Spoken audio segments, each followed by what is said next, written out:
এই মক্কা মুকাররমা পর্যন্ত পৌঁছাতে সক্ষম ব্যক্তির এমন প্রত্যেক ব্যক্তির উপর মুসলিম পুরুষ নারী সকলের জন্য জীবনে একবার হজ আদায় করা হচ্ছে ফরজ, বারবার হজ আদায় করা হচ্ছে মুস্তাহাব। কেউ হজ্জের আবশ্যকতা বা ফরজ হওয়ার এই ফরজ হওয়াকে অস্বীকার যদি করে তাহলে সে আর মুসলিম থাকে। আর যদি কোনো সক্ষম ব্যক্তি হজ ফরজ মানা সত্ত্বেও তা আদায় না করেন তাহলে তিনি কঠিন পাপের মধ্যেই নিপতিত হবেন, ঈমান নষ্ট হওয়ার ভয় আছে। আল্লাহ পাক কোরআনুল কারীমে মহান আল্লাহ তাআলা সূরা আল ইমরানের ৯৭ নম্বর আয়াতে বললেন, ওয়ালিল্লাহি আলান নাসি হিজ্জুল বাইতি মান ইসতাতা ইলাইহি সাবিলা। আল্লাহ পাক কোরআনুল কারীমের সূরা আল ইমরানের ৯৭ নম্বর আয়াতে বললেন, ওয়ালিল্লাহি আলান নাসি হিজ্জুল বাইত মান ইসতাতা ইলাইহি সাবিলা। বাইতুল্লাহ কাবা ঘরে পৌঁছা পর্যন্ত, বাইতুল্লাহ যাওয়ার সক্ষম ব্যক্তি পৌঁছাতে যে ব্যক্তির আর্থিক সচ্ছলতা রয়েছে, শারীরিক সক্ষমতা রয়েছে, এমন ব্যক্তির উপরে আল্লাহ পাক হজ আদায় করাকে ফরজ করে দিয়েছে।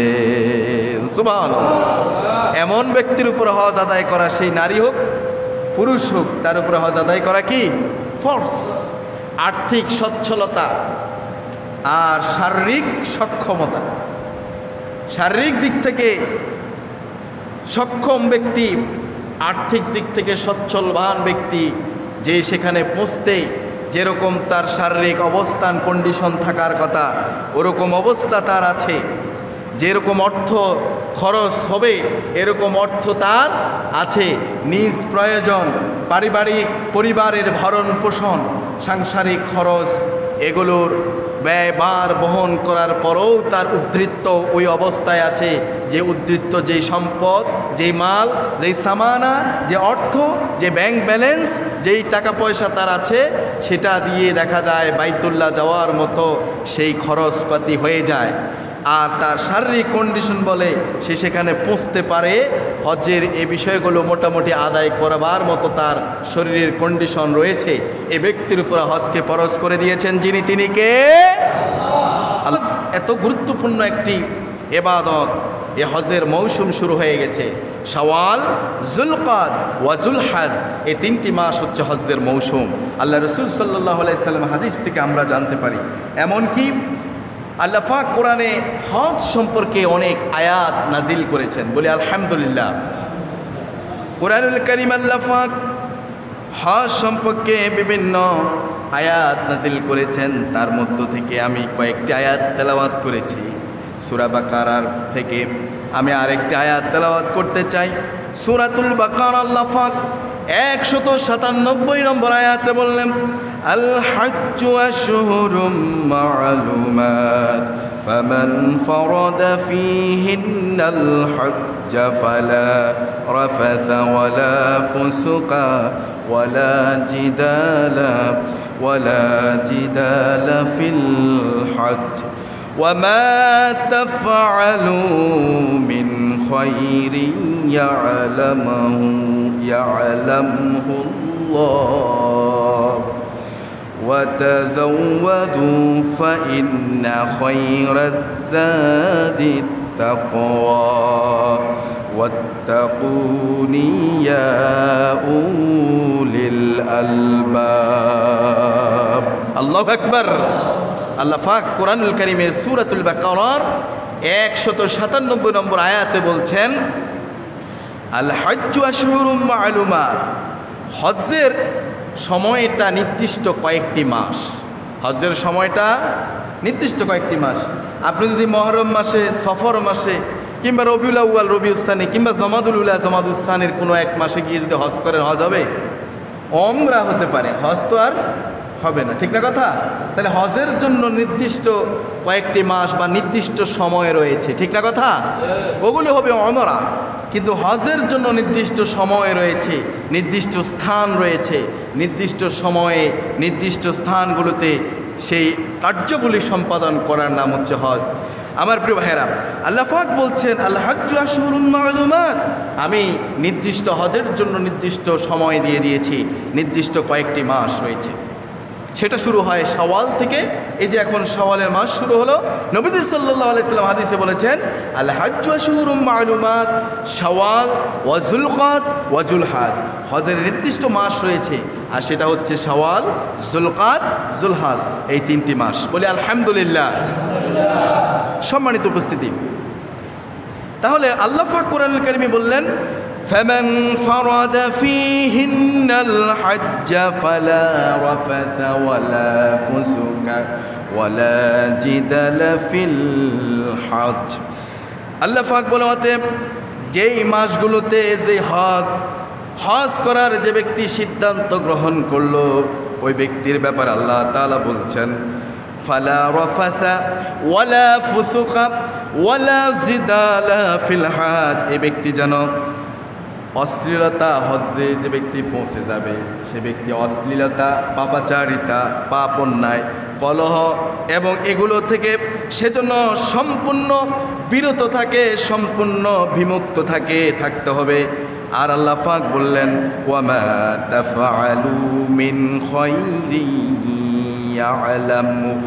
ইয়ালামুহুল্লাহ, আর তোমরা যা ভালো কাজ করো, তোমরা যে কল্যাণকর কাজ করো, উত্তম উত্তম কাজগুলি যেগুলো করো, আল্লাহ পাক তা সম্পর্কে জানেন। কে বলছেন? কথা বলেন, কে বলছেন? তোমরা যেগুলো ভালো কাজ করো, ওয়ামা তাফআলু মিন খাইরি ইয়ালামুহুল্লাহ, তোমরা যে ভালো কাজগুলো, কল্যাণ কাজগুলো করো, সেগুলো সম্পর্কে আল্লাহ তাআলা জানেন। ওয়াতাযাওয়াদু ফাইন্না খায়রাত যাদিত তাকওয়া, আল্লাহ পাক বলছেন যে আর তাকওয়া আর আত্মসংযমই হচ্ছে শ্রেষ্ঠ উত্তম পাথেয়। সুবহানাল্লাহ বলেন। এরপর আল্লাহ পাক বলছেন ওয়াত্তাকুনি ইয়া উলিল আলবাব, আর যারা জ্ঞানী, বিবেক সম্পন্ন যারা, ও শোনো বিবেকবান লোকেরা, আল্লাহ পাক বলছেন যে যারা বিবেক সম্পন্নগণ, তোমরা আল্লাহকে ভয় করো, আমাকেই ভয় করো। কাকে ভয় করো? একটু আওয়াজ দিয়ে বলুন, কাকে ভয় করো? আমরা কাকে ভয় করি? সব সময় ভয় করব কাকে? আমার প্রিয় ভাইয়েরা, এ হচ্ছে আল্লাহ পাক সূরা বাকারার 197 নম্বর আয়াতের ঘোষণা। হাজিরিন, হজ আপনাকে কি শিখালো? হজ যারা পালন করেছেন বা করবেন, হজ আপনাদেরকে কি শিখালো? হজ শিখালো আমিত্বকে বর্জন করতে হবে। আমিত্বকে কি করতে হবে? বর্জন করতে হবে। আপনি লাখপতি, আপনি কোটিপতি, আপনি আপনার বিলিয়ন, ট্রিলিয়ন, ফিলিয়ন আপনার অর্থকরী সম্পত্তি রয়েছে, আপনি এত টাকার, এত পয়সার, এত ডলারের মালিক, আপনার ভিতরে, আপনার দেহর ভিতরে যে আমিত্ব ভাব আছে, এই আমিত্ব ভাবকে খুলে ফেলতে হবে, ছুঁড়ে ফেলতে হবে, ফেলে দিতে হবে। এটাকে আর রাখা যাবে না। আপনি একজন আল্লাহর একনিষ্ঠ বান্দা হিসেবে আপনি নিজেকে হাজির করলেন, সেখানে আপনি বলছেন লাব্বাইক আল্লাহুম্মা লাব্বাইক লা শারিকা লাকা লাব্বাইক। আপনি ঘোষণা দিচ্ছেন, আর আপনি ঘোষণা দিচ্ছেন এমনটা ঘোষণা দেওয়ার ব্যক্তির ভিতরে আমিত্ব ভাব থাকলে সেটাকে কি করতে হবে? বর্জন করতে হবে। সেটাকে কি করতে হবে? বর্জন করতে হবে। প্রিয় ভাইয়েরা, ধনী, গরিব, আমির, ফকির, ক্ষমতাবান, দুর্বল, সাদা, কালো, সকলেই একই প্রকারের অতি সাধারণ কাপড়ের মতোই একটা সাদা কাপড় পরে এই হজ্জে সমবেত হয়ে যায়। কথা বলেন ঠিক কিনা? সবাই, আমার দেশের রাষ্ট্রপ্রধানরা, আমার দেশের মন্ত্রী এমপিরা গেলেও সেখানে একই পোশাক। অন্য দেশের প্রেসিডেন্ট, রাষ্ট্রপ্রধান, এমপি, মন্ত্রী, ক্ষমতাবান বিলিয়ন বিলিয়ন ট্রিলিয়ন ফিলিয়ন ডলারের মালিক যারা, তাদেরও একই পোশাক, সবাই এক পোশাকে এক কাতারে এক বাক্যে এক ঘোষণায় একীভূত হয়ে যায়। কথা বলেন ঠিক কিনা আমার প্রিয় ভাইরা? কিন্তু আপনি কি আপনার মনের মধ্যে, আপনার দিলের মধ্যে যে আমিত্ব ভাব ছিল, এটাকে কি আসলে আপনি খুলতে পেরেছেন? যদি এটি হলো মূল কঠিন কাজ।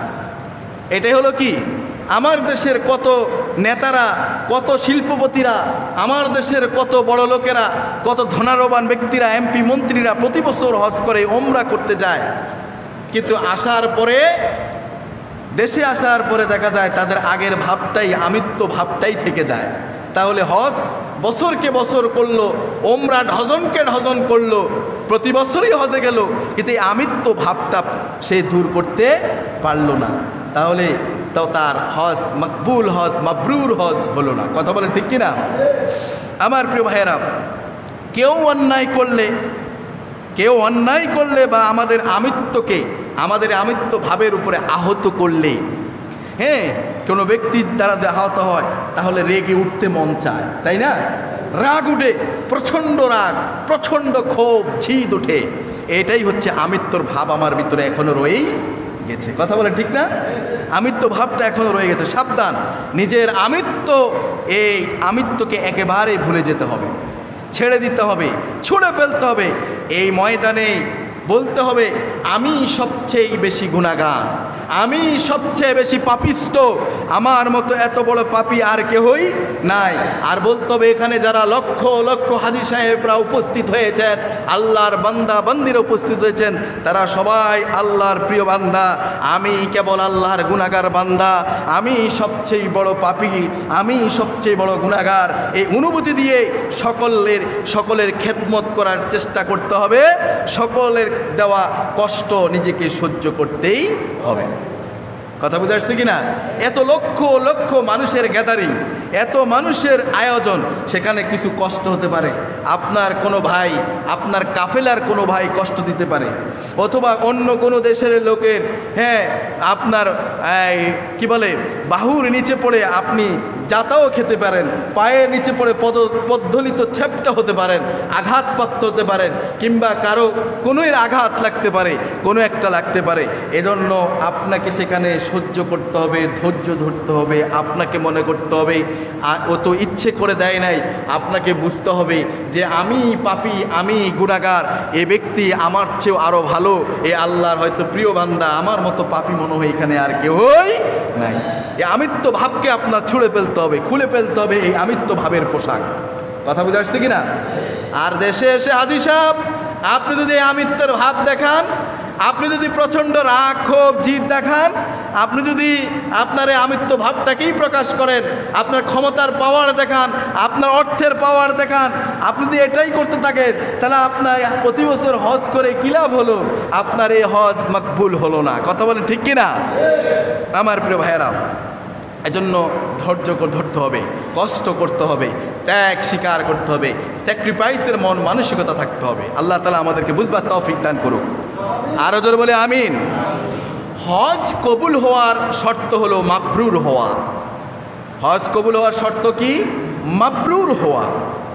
হজের মধ্যে মাবরুর মানে হজের মধ্যে বেশি বেশি নেক আমল করা, হজের মধ্যে বেশি বেশি কি করা?